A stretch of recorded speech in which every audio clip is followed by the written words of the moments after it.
मार्च 2022 या वर्षी शालांत परीक्षेला बसणाऱ्या सर्व विद्यार्थ्यांचं मनापासून स्वागत।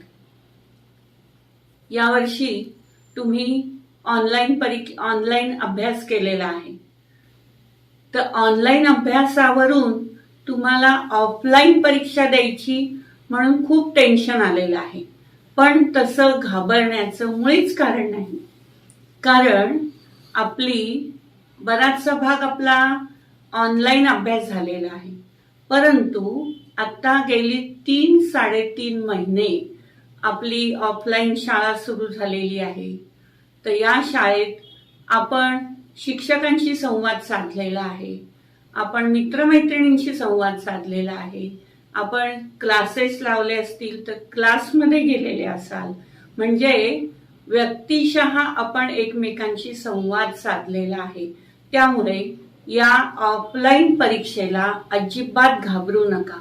धैर्यानं आणि आत्मविश्वासानं परीक्षेला आपल्याला सामोरं जायचं आहे, कारण ऑफलाईन परीक्षेमुळेच तुमच्यामध्ये किती गुणवत्ता आहे, तुम्ही कसं लिहू शकता हे शिक्षकांना तसेच बोर्डाला कळणार आहे। आणि या मार्कांवर, या मिळालेल्या गुणांवर तुम्हाला 11वीला प्रवेश घ्यायचा आहे। आता हा 11वीला प्रवेश घेण्यासाठी आपल्याला यावर्षीच्या या परीक्षेत उत्तम गुण मिळवणं अपेक्षित आहे, आणि त्यासाठी आम्ही तुम्हाला मदत करण्यासाठी ही व्याख्यानमाला आयोजित केलेली आहे। गेले 3-3.5 महिने तुमचा अभ्यासक्रम तर पूर्ण झालेलाच आहे, परंतु 5-6 टेस्ट सिरीज सुद्धा तुमच्या काही शाळांनी घेतलेल्या आहेत। त्यामुळे तुम्हाला लिखाणातला आत्मविश्वास आलेला आहे असं मी गृहीत धरते। आणि आता मी जे बोलणार आहे ते गणित भाग 2 म्हणजे M2 या विषयावर बोलणार आहे। आणि या विषयाचं मार्गदर्शन करताना मी प्रश्न वाईज, आधी प्रश्न क्रमांकानुसार तुम्हाला मार्गदर्शन करेन, कारण आता सगळी प्रकरणं तुमची अभ्यासून झालेली आहे। काही मुलांनी खूप प्रश्नपत्रिकाही सोडवल्या आहेत। आता या प्रश्न क्रमांकामध्ये काय काय करायला पाहिजे, कसे प्रश्न सोडवायला पाहिजेत, त्यांना गुण किती असतात, हे सगळं आपण बघणार आहोत आणि त्यानंतर पुढचा भाग बघणार आहोत। तर सुरुवातीला मी M2 या विषयाचं मार्गदर्शन तुम्हाला करताना प्रत्येक प्रश्नाचं मार्गदर्शन करणार आहे। तर सुरुवातीला आपण बघूया की प्रश्न क्रमांक 1। आता M2 चा पेपर आपला आहे 40 गुणांचा, आपल्याला वेळ आहे 2 तास। आता कदाचित तुम्हाला अर्धा तास वाढवून मिळण्याची शक्यता आहे असं तुम्ही कुठेतरी वाचलेलं असेल, पण ते गृहीत धरू नका, कारण आपल्याला असं ऑथेंटिकली माहिती नाही अजून। आलं तर खूपच छान आहे, कारण तुम्हाला जास्त वेळ मिळेल, पण बोर्डाच्या नियमाप्रमाणे सध्या तरी माझ्या माहितीनुसार तुम्हाला या पेपरला 2 तास मिळणार आहेत। आता याचं नियोजन कसं करायचं हेही मी तुम्हाला हळूहळू सांगणारच आहे। आता प्रश्न क्रमांक 1 हा कसा असणार आहे, तर या पेपरमध्ये एकूण आपल्याला 6 प्रकरणांवर परीक्षा द्यायची आहे। तर या 6 प्रकरणांना प्रत्येक प्रकरणाला किती गुण असावेत हे काही बोर्डाने सांगितलेलं नाही। त्यामुळे आपल्याला सर्व प्रकरणांचा गाळलेल्या पोर्शन सोडून व्यवस्थित अभ्यास करायचा आहे। आता प्रश्न पहिला कसा असेल, तर यात 2 उपप्रश्न असतील, A आणि B। तर प्रश्न पहिला A, योग्य पर्याय निवडा। 4 प्रश्न असतील आणि त्याला 4 गुण असतील। आणि प्रश्न पहिला B, त्याच्यात खालील उपप्रश्न सोडवा, त्यालाही 4 प्रश्न असतील आणि त्याला 4 गुण असतील। आता या प्रश्नामध्ये एकही ऑप्शन नाही, त्यामुळे यात तुमचे गुण जाणं हे अजिबात चालणार नाही। आता यातले मार्क मिळवायचे कसे, तर सर्व प्रकरणांचा व्यवस्थित पद्धतशीर बारकाईने अभ्यास करायचा आहे. मग त्याच्यासाठी काय करायचं, तर पुस्तक म्हणजे प्रत्येक प्रकरण पहिल्या शब्दापासून शेवटच्या शब्दापर्यंत बारकाईने नीट वाचायचं. प्रत्येक प्रकरणातील सराव संच, संकीर्ण प्रश्नसंच, त्यातला पहिला प्रश्न काळजीपूर्वक अभ्यासायचा आणि त्यामुळे तुमची पहिल्या प्रश्नाची तयारी उत्तम होईल. आता या प्रत्येक प्रकरणात तुम्हाला काही व्याख्या असतील, काही प्रमेय असतील, काही गुणधर्म असतील, तर हे सगळे जर तुम्ही नीट बारकाईने अभ्यासले तर तुम्हाला या पहिल्या प्रश्नामधील पर्याय निवडा हा प्रश्न उत्तम रीतीने लिहिता येईल. आता या प्रश्नात 4 पर्याय असतील तर या 4ही पर्यायांचा आपल्याला कधी कधी सोडवताना कधी तोंडी येतं, पण कधी रीत करावी लागते. मग ती रीत कुठे करायची बरं? आता ही रीत आपण पहिल्याच पानावर तिथल्या तिथे केली तर ते खूप घाणेरडं दिसतं, अस्वच्छ दिसतं. परीक्षकाला तपासताना काही कळत नाही की नेमकं उत्तर कोणतं आहे आणि रफ भाग कोणता आहे. मग अशा वेळेस काय करायचं, तर रफ काम हे नेहमी शेवटच्या पानावर करावं. आपण जिथे राहतो तर आपल्या घरात अडगळीची खोली कुठे असते बरं? अडगळीची खोली असते शेवटची, मागे, घराच्या मागे किंवा समोर आल्या आल्या आपला दिवाणखाना कसा स्वच्छ सुंदर असतो तसं आपलं प्रेझेंटेशन, पेपराचं प्रेझेंटेशन खूप सुंदर असलं पाहिजे. म्हणून उत्तर पहिल्या प्रश्नाचं एच लिहिताना हे असं लिहावं.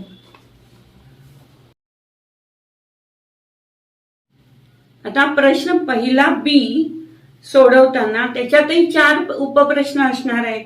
आता हे उपप्रश्न आपल्याला थोडक्यात सोडवायचे, कारण प्रत्येक उपप्रश्नाला 1च मार्क आहे आणि एका मार्कासाठी मी पानभर लिहिणं अपेक्षित नाही.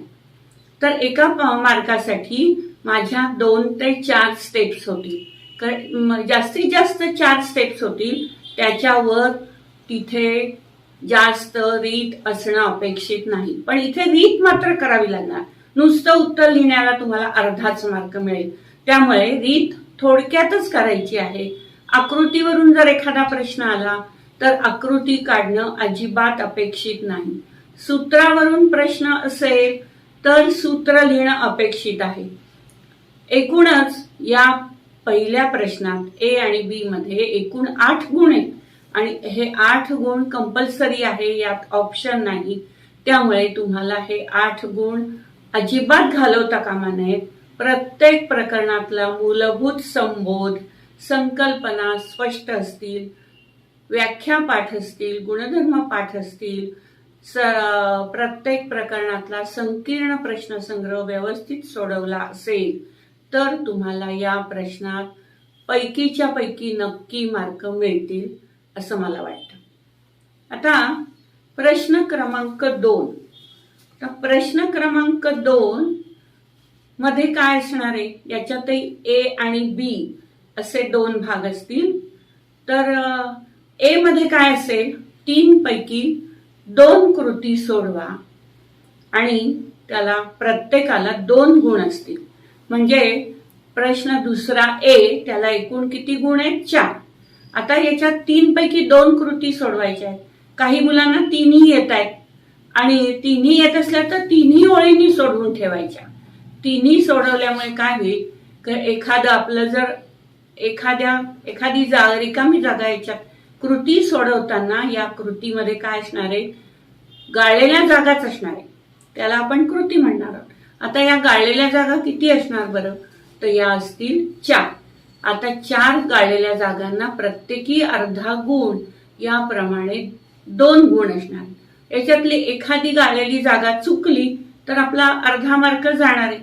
म्हणून आपण ऑप्शन सगळं 3ही सोडवलं तर उत्तमच असणार, कारण 3ही सोडवल्यावर 2 जर पूर्ण बरोबर असतील तर परीक्षक किंवा बोर्ड काय करतं की ज्याला पूर्ण मार्क असतील ते गुण धरले जातात. आणि त्यामुळे या गाळलेल्या जागा व्यवस्थित विचार करून भरायच्या आहेत, घाईघाई करायची नाही. तर या गाळलेल्या जागांचं पूर्ण वाक्य लिहिणं अपेक्षित आहे. मात्र नुसत्या चौकटी लिहायच्या नाहीत.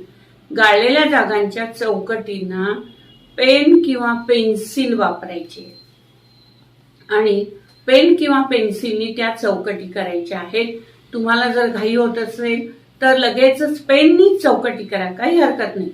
आता याच्यासाठी तयारी कशी करायची, तर पुस्तकात तुमच्या अशा गाळलेल्या जागांचे काही प्रश्न आहेत प्रत्येक प्रकरणात, ते सोडवण्याचा सराव करा आणि सोपी सोपी उदाहरणं सोडवा. सोपी उदाहरणं की ज्याच्यात 4च स्टेप्स आहेत, अशी उदाहरणं सोडवण्याचा सराव केला आणि प्रत्येक स्टेप ही वरच्यावर आधारित असते हे लक्षात ठेवून तुम्ही त्या चौकटी भरायच्या आहेत. आणि या सर्व चौकटी भरल्यानंतर त्याला चौकटी तुम्ही करणारच आहात हे मी तुम्हाला सांगितलंय. आता या प्रश्नात तुम्हाला काही सिद्धतेच्या चौकटी येणार आहेत. तर त्या सिद्धतेच्या चौकटी असताना तुम्हाला त्या उदाहरणात आकृती दिलेली असते, तर ही आकृती काढणं अजिबात अपेक्षित नाही. प्रश्न दुसरा ए झाला. आता प्रश्न दुसरा बी मध्ये आता काय करायचं, तर प्रश्न दुसरा बी मध्ये 5 पैकी 4 उपप्रश्न सोडवा असणार आहे. आता यांना सुद्धा किती मार्क असणार आहेत, प्रत्येकी 2 गुण. तर आता या प्रश्नामध्ये काय असणार, तर याच्यात छोटी रचना करायची असेल किंवा दिलेल्या विधानावरून आकृती काढा, पक्ष साध्य लिहा किंवा आणखी सूत्रावरून किंमत काढा, असे छोटे छोटे प्रश्न असतील की जिथे 4च स्टेप्स असतील, 4च पायऱ्या असतील आणि त्याला प्रत्येक पायरीला अर्धा गुण असे 2 गुण असतील. तर इथे सुद्धा तुम्हाला सगळे प्रश्न येत असतील तर सगळे सोडवा, म्हणजे तुम्हाला पूर्ण गुण मिळतील. असे आता झाले प्रश्न 2. आता प्रश्न क्रमांक 3. आता या प्रश्न क्रमांक 3 मध्ये काय असणार आहे, याच्यात पण ए आणि बी असे 2 भाग असतील. तर प्रश्न क्रमांक 3A मध्ये पुन्हा 2 पैकी 1 कृती म्हणजेच रिकाम्या चौकटी भरा असाच प्रश्न असणार आहे. परंतु त्याला किती मार्क आहेत, त्याला 3 गुण आहेत. आता हे 3 गुण आहेत म्हणजे प्रत्येकी अर्धा मार्क तर असणार. मग अर्धा मार्क आहे म्हणजे किती चौकटी असतील बरं, तर एकूण 6 चौकटी असतील. आता या 6 चौकटी प्रत्येक पुढची चौकट ही मागच्यावर थोडीशी आधारित असते. मग याच्यासाठी काय दिलेलं आहे, काय सिद्ध करायचं आहे किंवा काय सूत्र दिलंय, काय सूत्रावरून पुढे किमती कशा काढायच्या, हा प्रश्न नीट वाचून आपल्याला या चौकटी भरायच्या आहेत. या चौकटी भरताना पुन्हा आपल्याला उत्तराला चौकट करायचीच आहे पेननी, परंतु आकृती इथेही काढणं अपेक्षित नाही. चौकटी विचार करून व्यवस्थित भरायच्या आहेत. आता या चौकटी याची काठिण्य पातळी थोडीशी जास्त असेल, म्हणजे प्रश्न क्रमांक 2 पेक्षा प्रश्न क्रमांक 3 ला थोडीशी काठिण्य पातळी जास्त असेल. याचं उपयोजन आपल्याला जास्त, इथे उपयोजन आकलन क्षमता थोडीशी वाढलेली असेल. तर या प्रश्नामध्ये एखादा प्रमेयाची सिद्धता सुद्धा तुम्हाला येऊ शकते, एखाद्या उपप्रमेयाची सिद्धता सुद्धा तुम्हाला विचारली जाऊ शकते. त्यामुळे या प्रश्नाची तयारी करताना पुस्तकात जेवढी प्रमेय दिलेली आहेत, प्रत्येक, आता पुस्तकात किती प्रमेय दिली आहेत, जास्त नाहीये. आपल्याला प्रकरण 1 समरूपता, प्रकरण 2 पायथागोरसचे प्रमेय, प्रकरण 3 वर्तुळ, अशा फक्त 3च प्रकरणामध्ये आपल्याला सिद्धता आहेत. आता या सिद्धता यांचा अभ्यास करताना आपण जर ही प्रमेय घरी सगळी लिहून पाहिली, त्या प्रत्येक प्रमेयाचं विधान आपण पाठ केलं तर आणि त्याची सिद्धता मात्र पाठ करायची नाही. आपल्याला कुठल्याही प्रमेयाची सिद्धता पाठ करायची नसते. तर प्रत्येक प्रमेयाची सिद्धता लिहिताना आपल्याला काय बरं अपेक्षित असतं, तर प्रमेयाचं विधान आकृती, पक्ष, साध्य आणि नंतर सिद्धता. आणि आकृतीनुसार आपल्याला त्यात जी नावं दिलेली आहेत ती नावं बदलून तुम्हाला या कृतीमध्ये विचारली जातील. तर आपल्याला तोही सराव करायचा आहे. आता हा सराव करताना तुम्ही उदाहरण एखादं दिलं असेल तर त्या उदाहरणात पुस्तकात जी नावं दिली आहेत ती नावं बदलून आपणच नावं बदलायची आकृतीची आणि आपणच सिद्धता लिहायची आणि आपणच आपली तपासायची. असा सराव केला तर तुम्हाला प्रश्न 3A ची कृती करणं जड जाणार नाही. आता या प्रश्नामध्ये आकलन आणि उपयोजन याच्यावर जास्त भर असेल. आता प्रत्येक प्रश्न आपल्याला, आता हा 3रा प्रश्न आपल्याला 20 मिनिटात सोडवून झाला पाहिजे साधारण. म्हणजे एकूण मी जे 3 प्रश्न सांगितले तर या 3 प्रश्नांना मला 1 तास पूर्ण लागणार आहे. म्हणजे 1 तासात माझे 3 प्रश्न झाले पाहिजेत सोडवून. मग आधी सोडवताना कसं करायचं तर पहिल्या प्रश्नाला मी 20 मिनिटं देईन. 20 मिनिटापेक्षा आधी सुद्धा होऊ शकतो. दुसऱ्याही प्रश्नाला 20 मिनिटं देईन आणि तिसऱ्या प्रश्नाला 20 मिनिटं. म्हणजे माझे पहिल्या तासात एकूण 3 प्रश्न सोडवून झालेच पाहिजेत. 5 मिनिटं इकडे तिकडे चालू शकतात. कारण आपल्याला पुढे 4था आणि 5वा की जो अत्यंत महत्वाचे 2 प्रश्न आहेत की ज्याचं तुम्हाला जरा घाबरायला होतं. की आता मी सगळ्या मुलांना सांगते, अभ्यास करताना, प्रश्नपत्रिका सोडवताना किंवा त्यांच्यावर लेक्चर देताना विचारलं की काय तुम्हाला अवघड जातं तर सगळी मुलं सांगतात मॅडम 4था आणि 5वा प्रश्न घ्या. का बरं? पण मला जर पुस्तकातला सगळा कंटेंट व्यवस्थित येत असेल तर मला पहिले 3 प्रश्न चांगले येत असतील तरच मला 4था प्रश्न येईल. कारण प्रत्येक गोष्ट म्हणजे प्रत्येक पायरी असते आणि ती पहिली पायरी चांगली येत असेल तर चांगली चढली तरच मी दुसरी पायरी चांगली चढू शकेल. हा मुद्दा व्यवस्थित लक्षात ठेवून आपल्याला 4थ्या प्रश्नाची तयारी करायची आहे. आता 4था प्रश्न काय असेल बरं त्याच्यात? तर 4थ्या प्रश्नामध्ये मला 4था प्रश्न 3 पैकी 2 उपप्रश्न सोडवा असं असणार आहे. आता 3 पैकी 2 उपप्रश्न सोडवा तर याच्यात प्रत्येक उपप्रश्नाला 4 गुण. म्हणजे मला किती 8 मार्कांचा प्रश्न हा सोडवायचा आहे आणि ऑप्शन सकट किती असणार आहे 5. आता या प्रश्नात असलेले उपप्रश्न कसे असतील तर हे सगळे पुस्तकाच्या बाहेरचे. आतापर्यंत मी तुम्हाला पहिल्या 3 प्रश्नांचं सांगितलं तर त्या 3 प्रश्नामध्ये सगळे प्रश्न पुस्तकातलेच पण एखाद्या वेळेस आकडे बदलून, नाव बदलून त्याच लेव्हलचे, त्याच काठिण्य पातळीचे असणार आहे. परंतु 4था प्रश्न पूर्णपणे पुस्तकाच्या बाहेरचा असेल, परंतु दिलेल्या अभ्यासक्रमातलाच असेल आणि ते प्रश्न आव्हानात्मक असतील. मग या प्रश्नाची भीती बाळगायची नाहीये. मग आता आव्हानात्मक म्हटल्यावर तुम्हाला भीती वाटायला लागते की अरे आता काय करायचं, कुठून येणार, कसे येणार हे प्रश्न. तर आता हे प्रश्न आपल्याला पुस्तकाबाहेरचे आहेत हे तुम्हाला समजलंय. आता हे पुस्तकाबाहेरचे प्रश्न मग आता याची तयारी कशी करायची तर काही विद्यार्थ्यांकडे किंवा काही शिक्षकांकडे जुनी पुस्तकं आहेत गणिताची, तर त्या जुन्या पुस्तकामध्ये हीच प्रकरणं होती आणि या प्रकरणांवर आधारित वेगळे प्रश्न होते, वेगळे स्वाध्याय होते. तर त्या स्वाध्यायामधले जर तुम्हाला या प्रश्नामध्ये ते टाकू शकतात कारण ती तुमच्या पुस्तकातली नाही आहेत. म्हणजे ते सोपी उदाहरणं पण असतील पण ती पुस्तकाच्या बाहेरची आहेत आणि त्यामुळे तुम्हाला त्याचा सराव इतर पुस्तकांमधली उदाहरणं घेऊन करायचा आहे. तर अशी उदाहरणं सोडवण्यासाठी 10वीचं जुनं पुस्तक बघा किंवा बाजारात आता इतकं मटेरियल उपलब्ध आहे की नवनीतनी काही पुस्तकं काढली आहेत.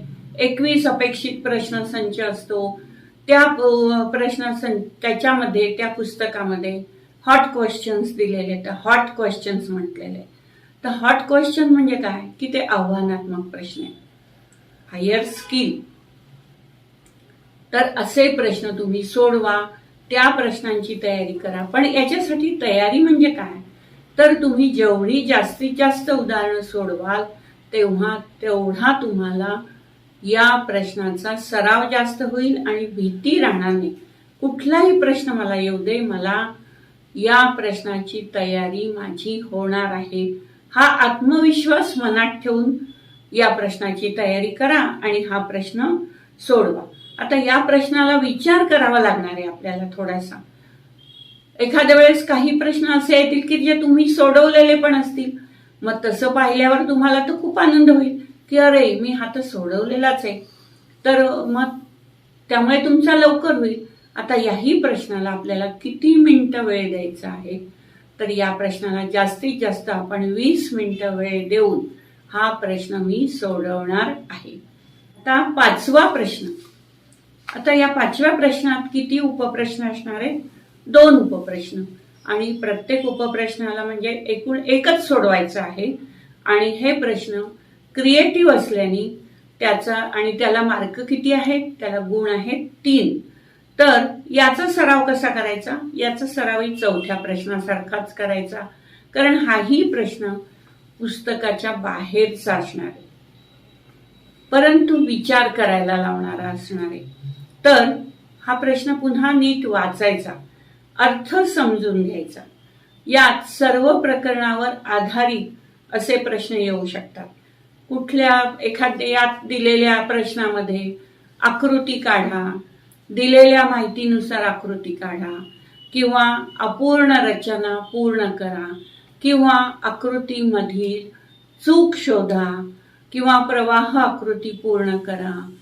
विचार करायला लावणारा हा प्रश्न असल्याने तुम्हाला तो प्रश्न सोपा असेल, पण जरा ट्रिकी असल्याने थोडासा अवघडही वाटण्याची शक्यता आहे.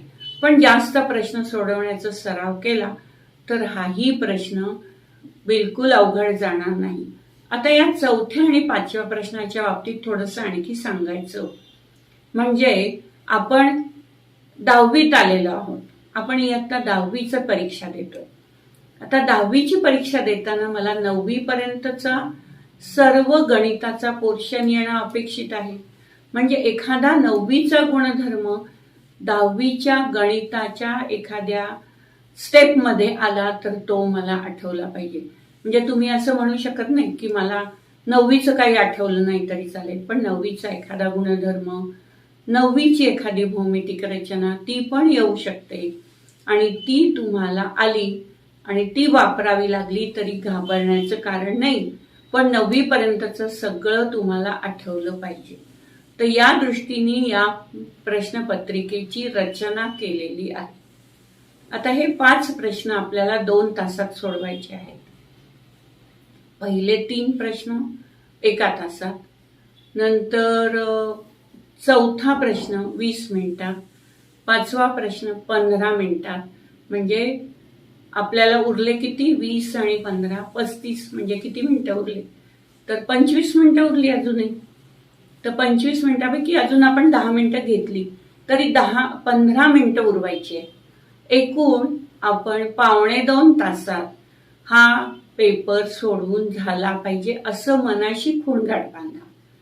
आता 1.25 तास का म्हणते मी, तर उरलेली 15 मिनिटं मला काय करायचंय, तर मी जो पूर्ण पेपर सोडवलेला आहे तो 15 मिनिटं उरलेल्या त्या 15 मिनिटामध्ये आपली उत्तरपत्रिका तपासायची आहे. का तपासायची, तर कारण माझा एखादा प्रश्न लिहायचा राहिला का, कुठे अंडरलाईन करायची राहिली का, कुठे आकडेमोड राहिली का करायची राहिली, किंवा काही चुकलंय का. घाईघाईने आपण गुणाकार करताना सुद्धा चुकतो. तर या चुका टाळण्यासाठी मी 15 मिनिटं ठेवणार आहे. म्हणजे उत्तरपत्रिका माझी तपासायला मी 15 मिनिटं ठेवणार आहे. तर अशा रीतीने प्रश्न 5 आपल्याला वेळेनुसार वेळेचं नियोजन करून सोडवायचे आहे. आता हे झालं, मी प्रश्न कसे सोडवायचे, किती वेळात सोडवायचे, कसा अभ्यास करायचा हे सांगितलं. आता प्रकरण वाईज प्रकरण वाईज तुम्ही अभ्यास करणार आहात प्रश्नपत्रिकेचा, म्हणजे उत्तरपत्रिका लिहिताना, विचार करताना, किंवा आता तुम्हाला अजून साधारण 1 महिना आहे. साधारण 1 महिन्यात माझी पूर्ण तयारी झाली पाहिजे. इतरही विषय तुम्हाला आहेत, इतरही विषयांचा तेवढाच अभ्यास करायचा आहे. गणित हा विषय जरी महत्वाचा असला तरी प्रत्येक विद्यार्थ्याच्या दृष्टीने सर्वच विषय तेवढेच महत्वाचे असतात. आता प्रत्येक प्रकरणातली आपण उदाहरणं सोडवली. आता साधारणतः प्रकरणातल्या सराव संचातली उदाहरणं सोडवताना होणाऱ्या चुका मी तुम्हाला सांगणार आहे. आता त्या चुका कशा होऊ शकतात किंवा व्यवस्थित प्रश्न कसा सोडवायचा, तर हे मी थोडंसं तुम्हाला दाखवणार आहे. आता एक उदाहरण घेऊया आपण. आता हे उदाहरण मी तुम्हाला दाखवते. आता हे उदाहरण दाखवताना मी काय घेतलंय, समान उंचीच्या 2 त्रिकोणांच्या क्षेत्रफळांचं गुणोत्तर 2:3 आहे. लहान त्रिकोणाचा पाया 6 सेंटीमीटर असेल तर मोठ्या त्रिकोणाचा संगत पाया किती असेल. आता हे सोडवताना मी काय करेन, तर आधी स्पष्टीकरण लिहीन की लहान त्रिकोणाचा पाया B1, उंची H1 आणि क्षेत्रफळ कॅपिटल A1 मानू, आणि मोठ्या त्रिकोणाचा पाया B1, उंची B2 आणि उंची H2 आणि क्षेत्रफळ A2 मानू. आणि मी जसं सोडवलंय तसं दाखवलंय त्याप्रमाणे मला उत्तर लिहिणं अपेक्षित आहे, नुसती आकडेमोड अपेक्षित नाही. आणखी समरूपता या प्रकरणामध्ये तुम्ही 2 त्रिकोण जेव्हा समरूप दाखवता तेव्हा आपण त्रिकोण समरूप दाखवताना सुरुवात सिद्धतेमधली पहिली पायरी कशी करतो, तर त्रिकोण ABC आणि त्रिकोण PQR मध्ये असं ही सुरुवात लिहितो. तर आता ही सुरुवात लिहिताना हे वाक्य पहिल्यांदा येताना जेव्हा एकाच एक संगती व्यवस्थित आली पाहिजे, तर याच्यासाठी एक उदाहरण तुमच्या पुस्तकातलं फार महत्वाचं आहे.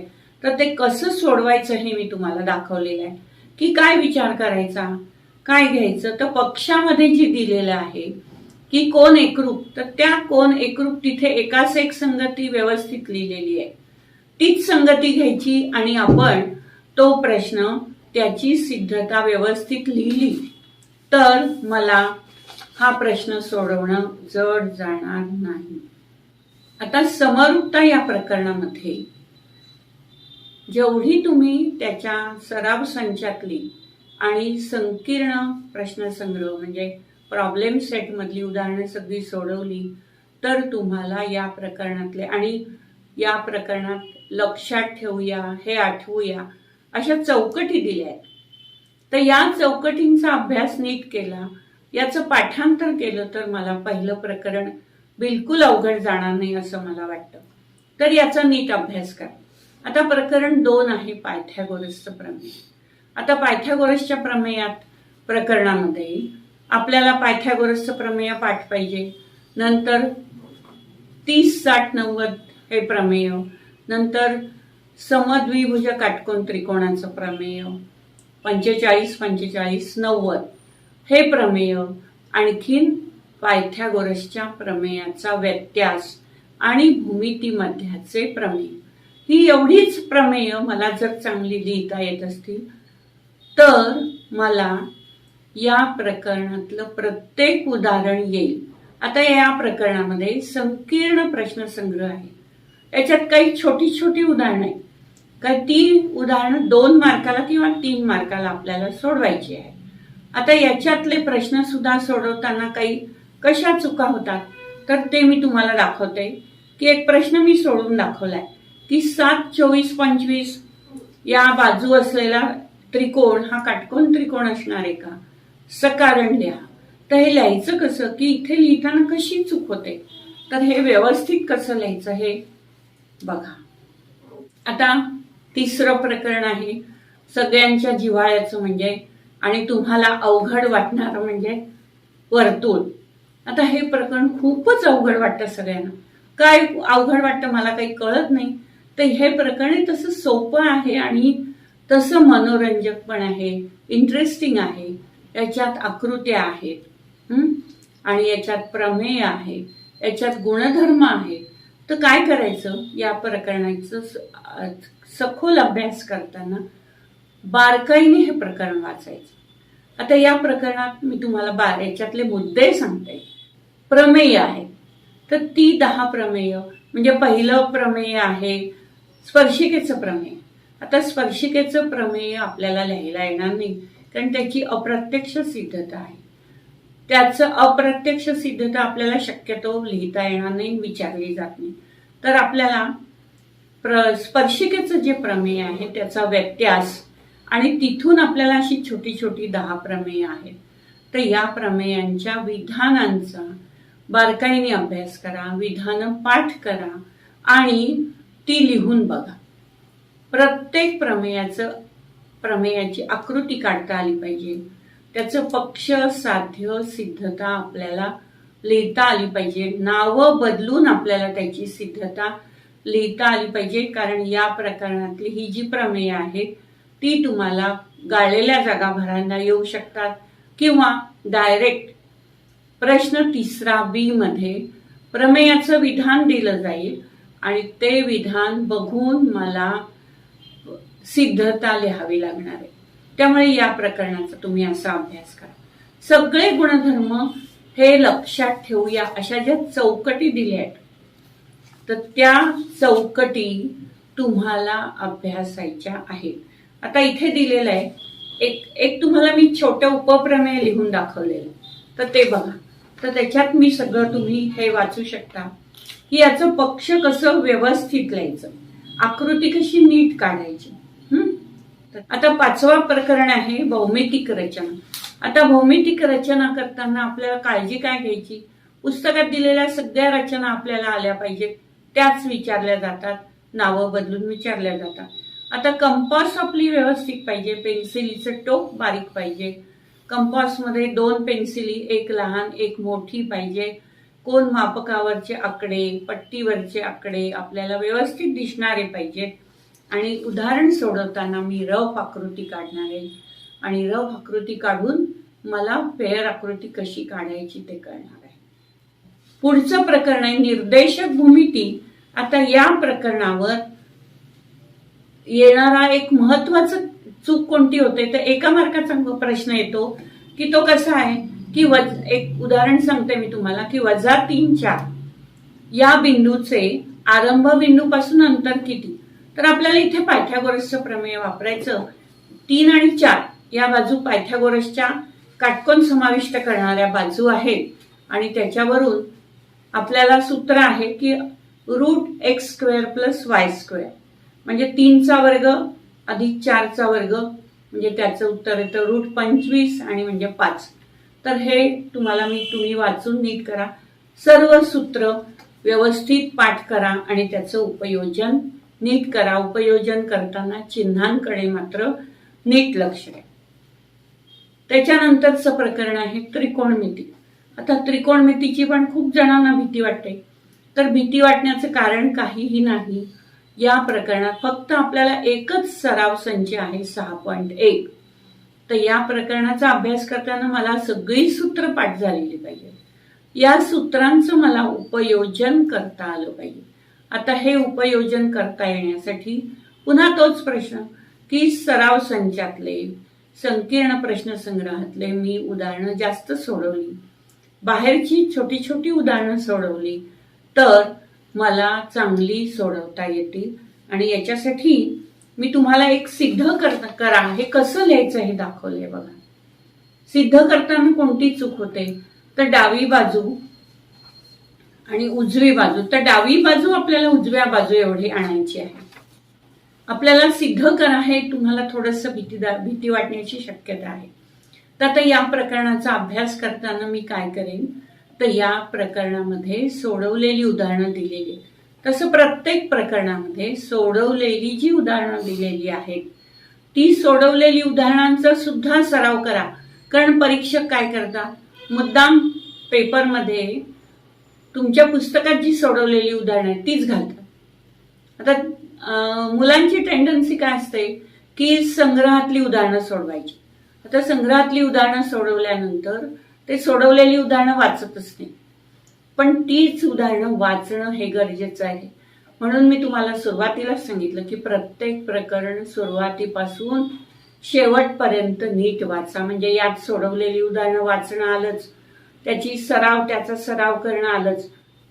आता मी प्रश्न क्रमांक 1 ते 5 कसे सोडवायचे आणि सर्व प्रकरणांचा सखोल अभ्यास कसा करायचा हे तुम्हाला सांगितलंय. त्यात होणाऱ्या चुका कोणत्या कशा होतात, त्या कशा टाळायच्या हेही सांगितलंय. आता या एका महिन्यात आपण कसा अभ्यास करणार आहोत, तर या एका महिन्यात मी टाइम टेबल आखणार आहे. सर्व विषयांना मी व्यवस्थित वेळ देणार आहे. मला शाळेत जायचं असणार आहे, मला पेपर सोडवायचे असणार आहे, मला प्रत्येक विषयाच्या प्रकरणांची उजळणी करायची असणार आहे. त्यामुळे तुम्ही तुमच्या मनाप्रमाणे, म्हणजे कसं की मला एखादा विषय अवघड जात असेल तर त्या विषयाला जास्त वेळ ठेवा आणि जो सोपा असेल त्याला थोडासा कमी वेळ उजळणीसाठी ठेवा. आता गणित भाग 2 बद्दल मी जास्त बोलतेय. तर गणित भाग 2चा अभ्यास करताना मी रोज प्रत्येक प्रकरणातली 3 तरी उदाहरणं सोडवणार. कारण पेपर कसा असतो तुमचा, त्याच्यात सगळ्या प्रकरणातली प्रत्येक प्रश्नात उदाहरणं असतात. म्हणजे ती भेसळ असते. आता ही भेसळ आपल्याला छान सोडवायची आहे, हो की नाही? आपल्याला भेळ चांगली करायची आहे. तर ही भेळ चांगली करताना मला प्रत्येक प्रकरणातलं आठवलं पाहिजे. एक प्रकरण घेतलं आणि त्याच्यातली सगळी उदाहरणं मी घरी सोडवत बसले तर मला येतात, पण पहिल्या प्रकरणातलं एक, दुसऱ्या प्रकरणातलं एक, तिसऱ्यातलं एक असं मी सोडवायला गेले तर मला काही आठवत नाही. म्हणून असाच सराव करायचा की प्रत्येक प्रकरणातली निदान 2-2 उदाहरणं रोज सोडवायची. म्हणजे 6 प्रकरणं आहेत, किमान 12 उदाहरणं माझी रोज सोडवून झाली पाहिजे. असा अभ्यास करा. आता पेपर लिहिताना मी तुम्हाला गुणांचं नियोजन कसं, म्हणजे पेपर कसा लिहावा ते सांगितलंय, त्याला वेळ कसा ठेवावा हेही सांगितलंय. आता पेपर लिहिताना मी कसा सोडवेन, तर प्रश्न क्रमांकानुसार तुम्ही पेपर सोडवा. म्हणजे प्रश्न पहिला आधी, दुसरा, तिसरा, चौथा, 5वा आणि या क्रमानुसार पेपर सोडवला. प्रत्येक प्रश्न संपल्याबरोबर ते पान सोडून द्यायचं. नवीन प्रश्न नवीन पानावर सुरुवात करायची. आता मला प्रश्न दुसरा ए येतोय, दुसरा बी मला आठवत नाहीये, पण मग आठवत नाहीये तरी सुद्धा त्याच्यासाठी थोडीशी जागा सोडून द्या आणि ती जागा सोडून दिल्यानंतर मला जेव्हा आठवेल तेव्हा तिथे लिहा. कारण काही मुलं कसे करतात, प्रश्न पहिला ए, दुसरा बी, नंतर तिसरा ए, नंतर चौथा ए असं सोडवतात आणि मग परीक्षकाला तपासायला खूप अवघड जातं आणि नकळतपणे तुम्हाला मार्क कमी दिले जातात. असं करायचं नाहीये. तेव्हा प्रश्न क्रमांक जे असतात ओळींनीच सगळे प्रश्न सोडवा. एखादा प्रश्नाचं उत्तर तुम्हाला नीट आठवत नसेल तर त्याला तेवढी जागा सोडून द्या. जास्त जागा सोडली तर तुम्हाला काहीही कोणी बोलणार नाहीये आणि नंतर आठवलं की तिथेच तो प्रश्न सोडवा. ओळींनी सगळे प्रश्न सोडवा. त्या प्रश्नांचा ऑप्शन सुद्धा सोडवायचा असेल तर तो तिथेच सोडवा. कारण काही मुलं जादाचे प्रश्न असं मागे शेवटी लिहितात आणि मग तिथे सोडवतात. मग तपासायला खूप अवघड जातं. मग हे तपासायला अवघड गेला की परीक्षकाला तुमच्या पेपरचा राग यायला लागतो आणि मग ते मार्क हळूहळू कमी होतील असं बघायचं नाहीये. तर आपल्याला पेपर आत्मविश्वासाने सुवाच्य अक्षरात, सुंदर अक्षरात, प्रत्येकाचं अक्षर सुंदर असेल असं नाही, पण सुवाच्य असायला पाहिजे. परीक्षकाला ते वाचता आलं पाहिजे. तर पेपर छान लिहा, आत्मविश्वासाने लिहा, वेळेत लिहा आणि मला प्रत्येक प्रश्न येईल याचा आत्मविश्वास बाळगूनच सुरुवातीपासूनच परीक्षेसाठी आत्मविश्वासाने तयारीला लागा आणि परीक्षेला सामोरं जाताना कुठलीही भीती बाळगू नका. आता सगळा अभ्यास करताना दुसरी एक गोष्ट बाळगायची आहे की माझी तब्येत चांगली राहिली पाहिजे आणि त्यासाठी मला अति जागरण करायचं नाही. अति खाणं पण टाळायचं आहे. योग्य खाणं, योग्य आहार हे जर आपण ठेवलं तर आपण परीक्षेला उत्तम रीतीने सामोरे जाऊ, यात मला शंका नाही. उत्तम तुम्हाला या परीक्षेत यश लाभो, उत्तम मार्क मिळवत ही सदिच्छा व्यक्त करून मी माझं निवेदन संपवते.